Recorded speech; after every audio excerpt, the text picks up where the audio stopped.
Shalom saudara-saudari yang dikasihi Tuhan. Pada saat ini saya ingin berbicara tentang beberapa hal yang berkaitan dengan masa Advent dan masa-masa persiapan untuk perayaan Natal. Saudara-saudari, pada saat ini, pada masa sekarang ini, sudah banyak gereja-gereja yang memasang dekorasi Natal ketika memasuki masa Advent. Seakan-akan kalau sudah memasuki masa Advent, perayaan Natal sudah dimulai.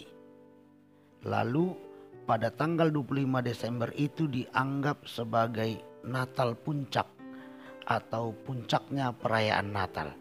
Saudara-saudari, hari Natal itu adalah tanggal 24 sampai 25 Desember. Sebelum itu adalah masa Advent. Mari kita perhatikan dengan baik agar pesan dari masa Advent itu benar-benar sampai dan dapat kita resapi dengan baik, sehingga kita benar-benar menikmati masa penantian atau persiapan kita untuk menyambut kedatangan Tuhan. Saudara-saudari yang dikasihi Tuhan, apabila kita melihat suatu gereja sudah memasang perhiasan Natal di masa Advent, kita harus bijak di dalam melihat hal ini. Karena jangan-jangan gereja itu memasang pernak-pernik atau perhiasan Natal di masa Advent karena akan diadakan perayaan Natal sebelum tanggal 24 Desember. Hal seperti ini jangan kita pandang sebagai sebuah kebenaran sehingga kita juga ikut melakukan atau membenarkan bahwa ketika sudah masuk masa Advent, maka perhiasan Natal harus dipasang. Saudara-saudari, mari kita maknai kembali bagaimana arti dan bagaimana nuansa masa Advent tersebut, supaya kita dapat membedakan mana masa Advent, mana masa Natal.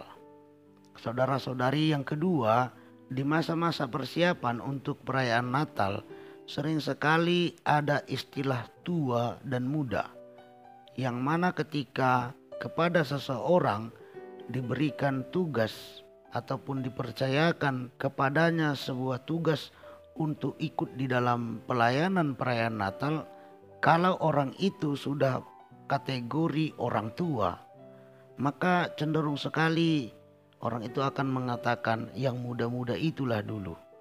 Saudara-saudari, di hadapan Tuhan kita semua sama. Seperti apa yang dikatakan oleh Rasul Paulus di dalam kitab Galatia 3 ayat 28, dikatakan begini: dalam hal ini tidak ada orang Yahudi atau orang Yunani, tidak ada hamba atau orang merdeka, tidak ada laki-laki atau perempuan, karena kamu semua adalah satu di dalam Kristus Yesus. Artinya saudara-saudari, ketika kita telah menjadi umat-umat Tuhan, menjadi orang Kristen yang telah disatukan di dalam nama Tuhan Yesus, maka hendaknya di dalam kehidupan kita ini tidak ada lagi kita memakai prinsip pembeda-bedaan, apalagi untuk melayani Tuhan, bertugas di dalam gereja Tuhan. Mari kita jauhkan istilah tua muda itu.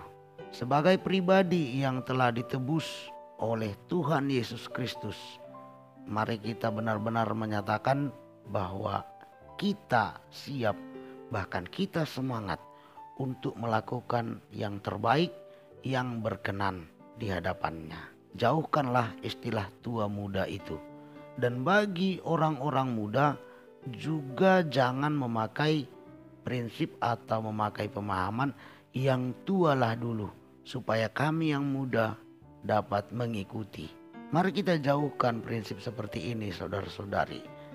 Sebab di dalam nama Tuhan Yesus kita sudah menjadi satu, dan kita dipanggil, kita dilayakkan untuk melakukan hal yang terbaik, yang berkenan bagi Tuhan. Oleh karena itu, di masa perayaan Natal ini, ketika ada sesuatu dan ketika ada tugas yang dipercayakan kepada kita, mari kita lakukan dengan motivasi bahwa kita mau melayani Tuhan dan kita mau melakukan yang terbaik di hadapan Tuhan. Lalu yang terakhir saudara-saudari, yang ketiga, ketika kita masuk dalam masa-masa persiapan untuk perayaan Natal, mari kita memberikan diri kita untuk mendukung kebersihan gereja sebagai rumah Tuhan. Gereja sebagai rumah Tuhan mesti bersih dan kita hendaknya ikut di dalamnya. Artinya kita hendaknya ikut di dalam membersihkannya. Sebab saudara-saudari, sebagai contoh, apabila rumah saya dibersihkan oleh seseorang, maka saya pasti senang melihat orang itu. Secangkir air putih pasti akan saya sediakan untuknya. Bahkan untuk selanjutnya makanan, minuman pun akan saya sediakan untuk saya dan orang itu nikmati bersama. Demikian juga dengan kita di hadapan Tuhan. Ketika kita memahami gereja sebagai rumah Tuhan, lalu kita ikut membersihkan rumah itu, maka percayalah, Tuhan pasti senang melihat kita. Tuhan pasti menyediakan segelas air putih yang menyejukkan untuk diri kita. Bahkan segala sesuatu yang ada padanya pun akan Ia berikan kepada kita sebagai wujud rasa sukacitanya atas perbuatan yang telah kita lakukan, yaitu membersihkan rumahnya. Saudara-saudari, mari kita pahami ketiga hal yang saya katakan pada kesempatan ini, agar kita di masa Advent sampai pada masa perayaan Natal nanti, kita akan tetap melakukan yang terbaik, yang benar, yang sesuai dengan kehendak Tuhan. Masa Advent ditandai dengan dominannya warna yang dipakai pada altar gereja, warna ungu.